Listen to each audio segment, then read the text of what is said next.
Today we're doing a live from Walk Knitting, so there is no editing. You in my hotel room, and I have Shelley, husband, with me.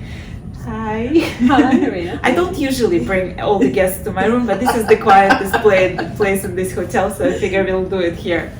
So Shelley is a crochet designer, as she called herself, an accidental crochet designer. So we'll get to that, like what was that accident.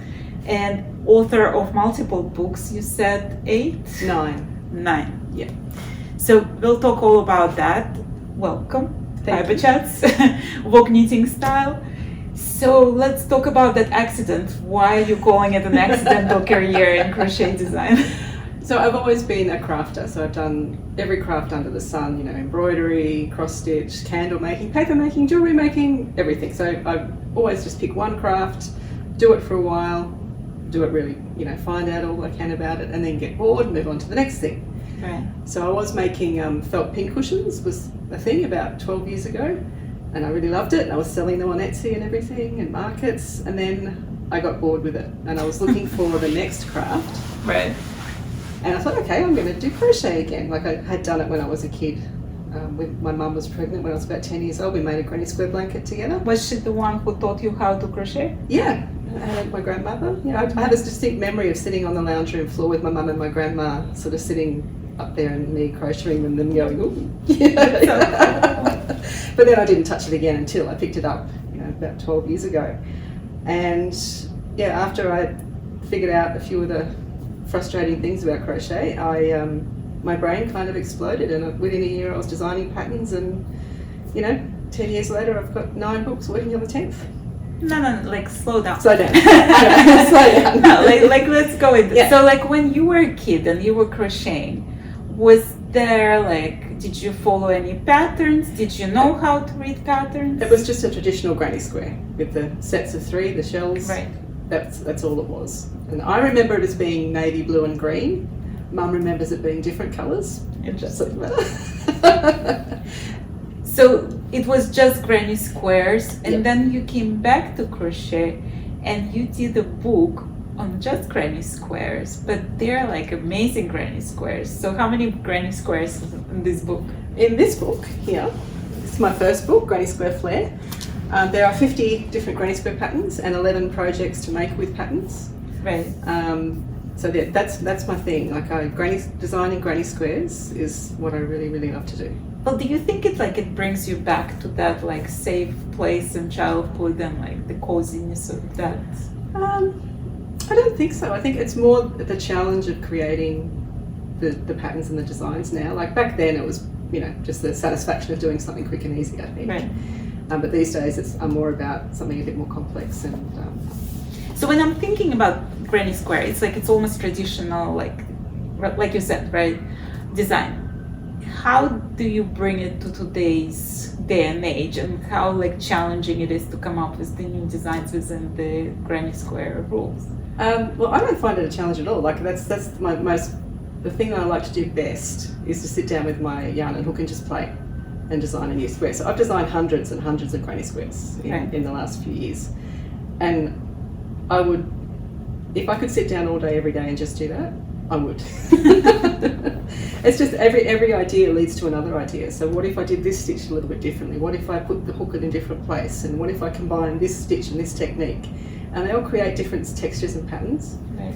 And because I work mainly in single colour, the textures and patterns of the stitches really shine, and I think that's brought it forward, more modern take on a traditional multicoloured, you know, Right. using up the scraps of yarn granny square. Yeah. Well, you did 9 books, but let's talk about the first one. Like, what was that process? Because you self-published it. You didn't go to the publisher. So how did you do it? Like, what was the process? Was it difficult for you to? It was put together? incredibly difficult. It was a huge learning curve. There were so many things I didn't know. I'm still learning now. Right. Everyone that we do, like I say I design the patterns, but I have a team of people who help me. I've got a graphic designer who makes it all look beautiful for me. It was very challenging. I did a lot of research. There's many different self-publishing companies out there, and I chose one that I'm still with now, and which enables me to distribute my books around the world with a very little effort.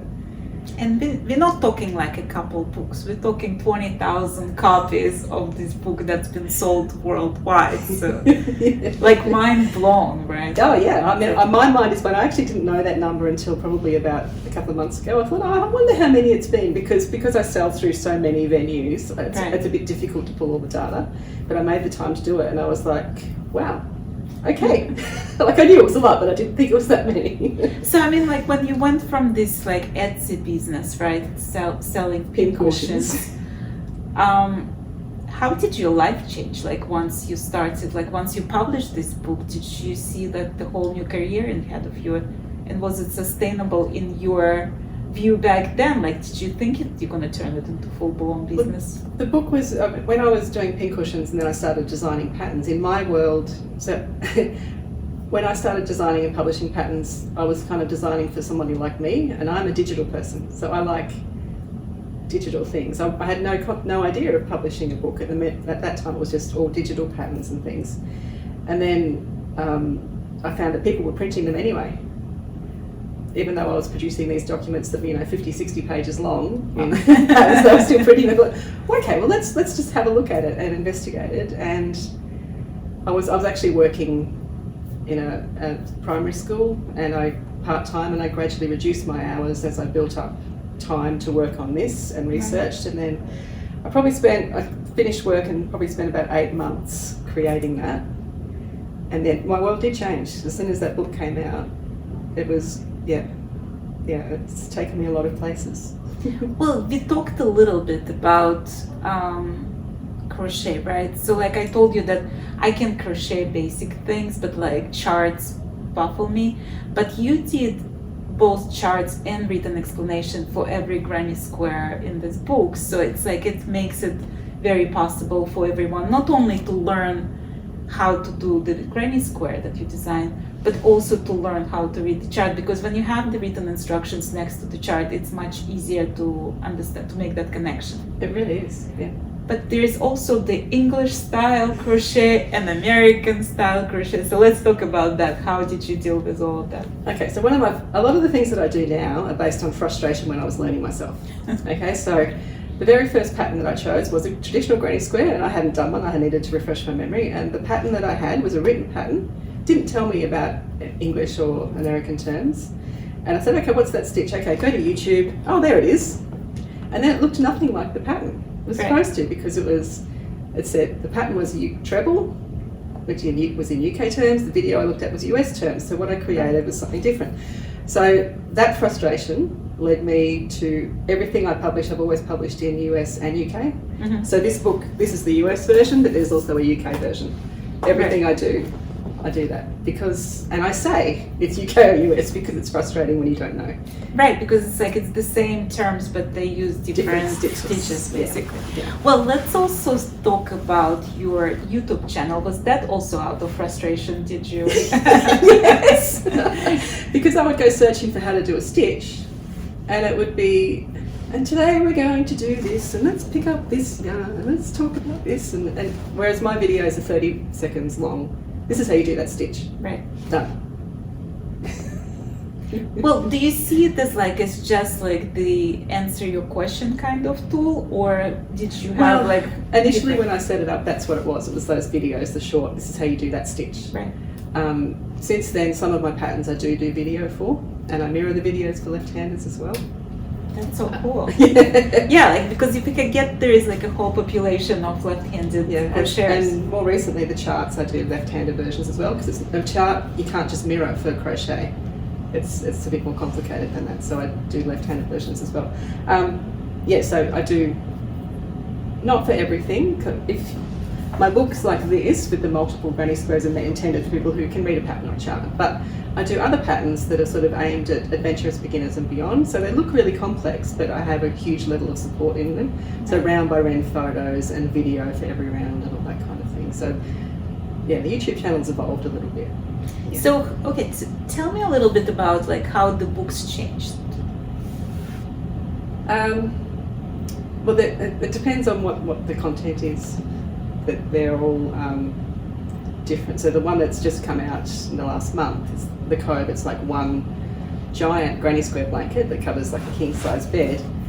That's one pattern in one book that's like 158 pages long because it's got all of the written patterns and then all the detailed instructions on how to do it and links to video and all sorts of things in it. So each book is slightly different depending on the content. So do you come up with the idea for the book first and then start like designing towards it, or is it your collection of designs that then you like? I'm always designing. And sometimes I might have a theme, like I'm working on the 10th book at the moment and it has a specific theme, and I have been designing for that since I had the idea. I want a book around this theme.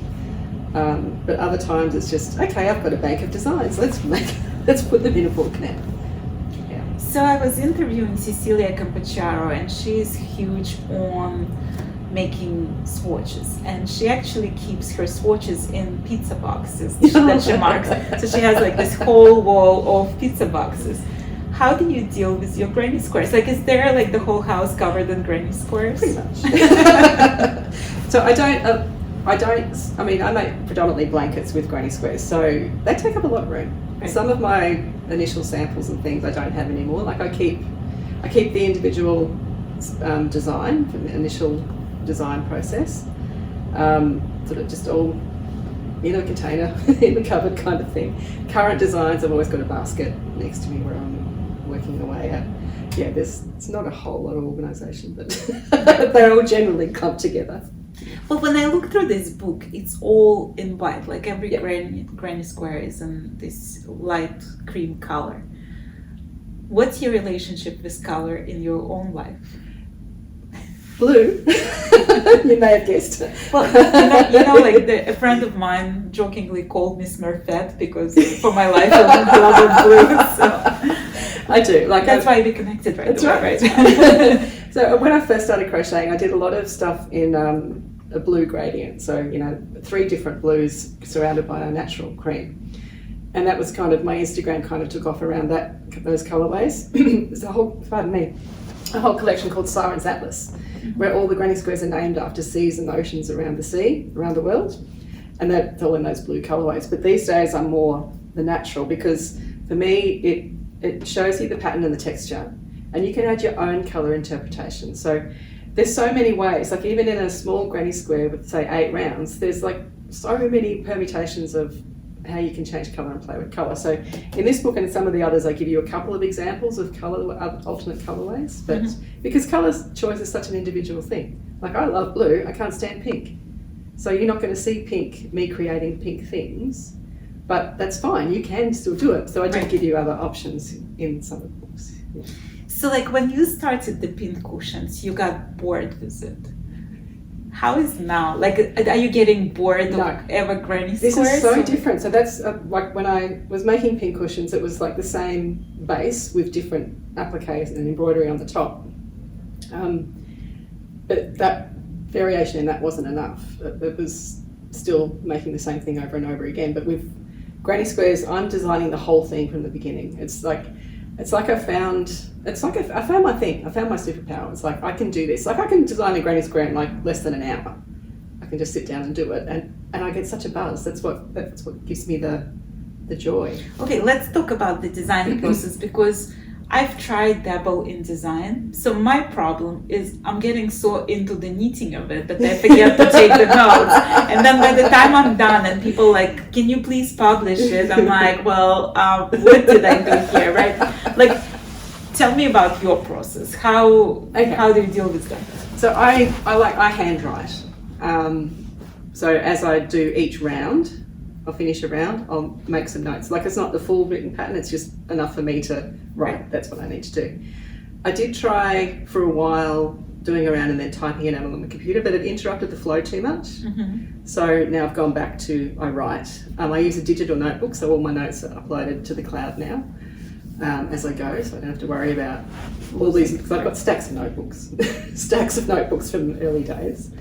So I design, write it down. As soon as I can, I type it up because I have atrocious handwriting. even I have trouble reading it. So it's best to get the thoughts out quickly.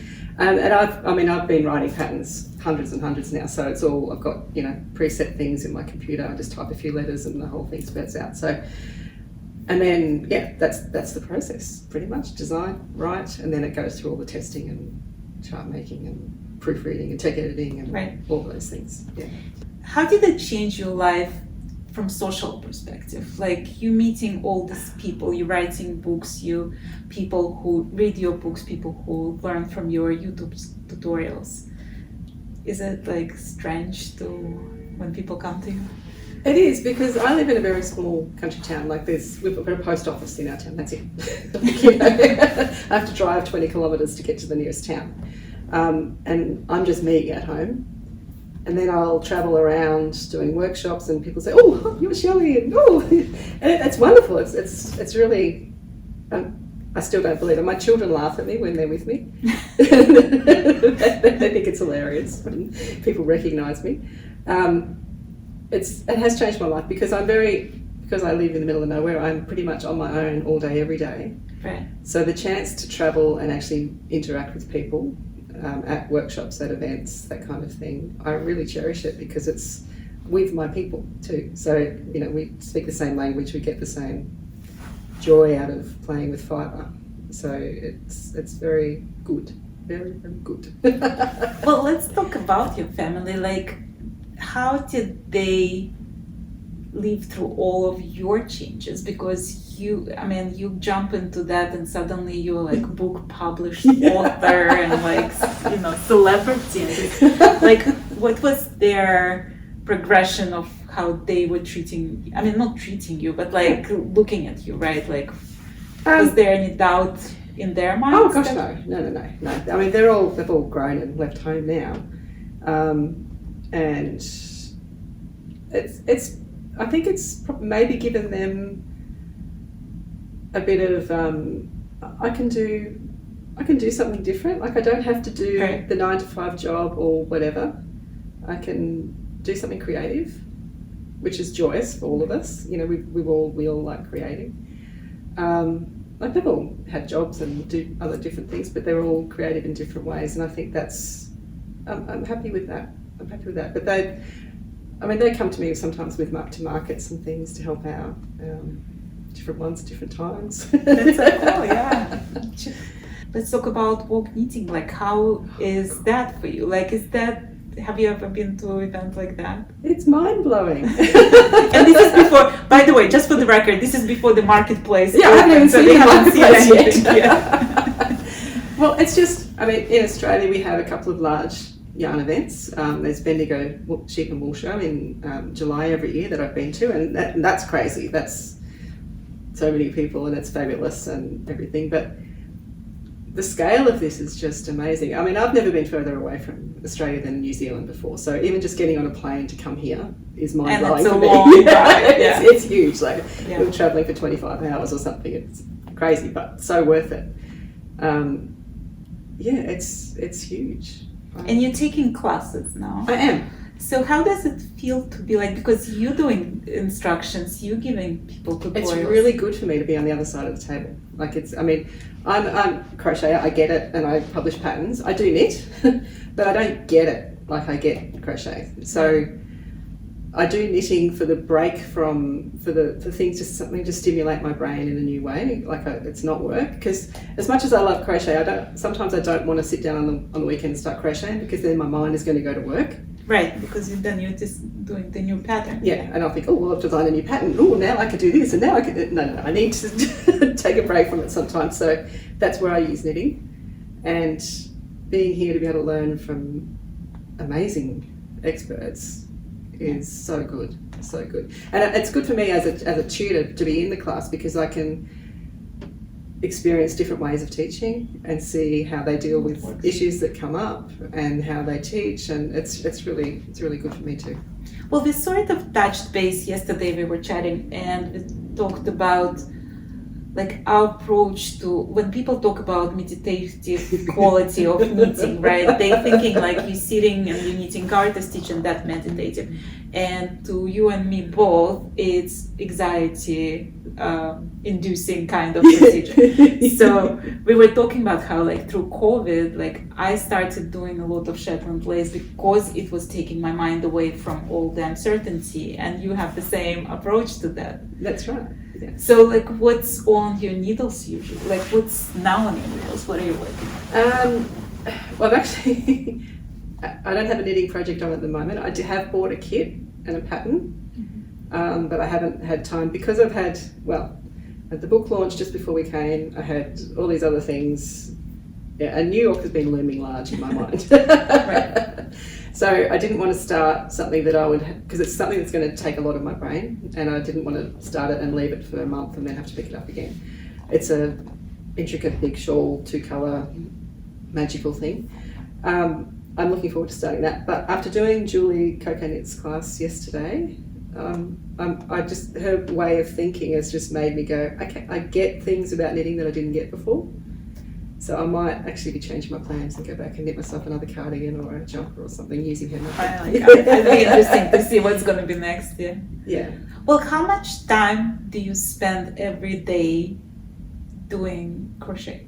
Barely anything, sadly. And that's the reality of running a business. I am mostly at the computer. Like I'm a very early riser. By 6:30 in the morning I'm at my computer, and that's pretty much where I stay most of the day. Is there like ever a feeling that you miss the time when you could just get up and like do it for fun? Yeah. But sometimes when I start to feel that way, I make it happen. So it's like, okay, Monday afternoons, computer goes off. I'm just going to do what I want. Whether that might be work crochet or it might be fun crochet, it might be designing something. Yeah. Are there ever like creative blocks when you don't feel like crocheting or don't know what to do next? Yeah, sometimes if it's been a while between designing, I'll have it, I've lost it, I can't do it anymore. So I might start with something really simple, and then all of a sudden it's like, as soon as you sit down and actually play, it's like, I'm fine again. But not really creative blocks, no, it's just, I'll just keep on going. Right. Well, when there are a lot of people who are dreaming about turning their hobby into a business, what would be your advice? Like where to start and what to keep an eye out for? You do have to be on top of a lot of different things. So you've got to be prepared to learn things that are out of your comfort zone. So, I mean, yeah, we know about crochet and knitting and all the things to go with that, but websites and email and marketing and newsletters and social media and YouTube and there's just a million things. Finances. You've got to keep track. You've got to be serious about it. I think that's the thing too. If you want to do it, you have to, I'm not going to say you need to have a set out plan, I'm going to do this by this, but you need to have some sort of idea of what you need to do to be able to have a business. Like, talk to your accountant and that kind of stuff that's really boring, but you've got to do. What's your favorite part of being a crochet designer? I get to do what I want. Like, I get to, crochet is my job. I mean, how cool is that? That's so lucky. I know, and I am. I pinch myself when I think, 15 years ago when I was working at the school, sure, it was fine and it was a great job and I loved it and all that sort of stuff, but I am in control of my own destiny now. It's fantastic. Well, what I'm finding so encouraging and so inspirational is that I'm not talking to a 20-year-old. I'm talking to a woman who's been there and done that, and she is excited about what future holds. So to me, this is the best part of this journey, because we're coming to the point when the children are adults and they don't live with us, and you think this is when people retire. You don't have any plans of retirement. You actually have the plans of publishing the next books and teaching other things. So it's I love that.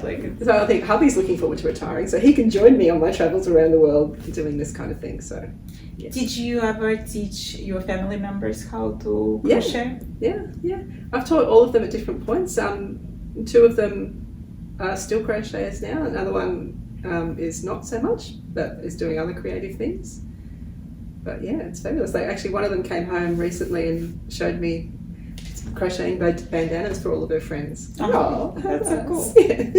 Do they brag about you to the friends? Yeah, sometimes. Yeah. It's so sweet. I love that.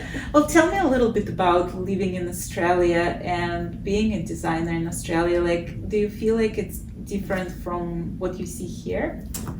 I don't know. I think because I've always been online around the world, I was never focused on just being in Australia. I mean, I wasn't never focused on being around the world either. It's just how it happened. But Right.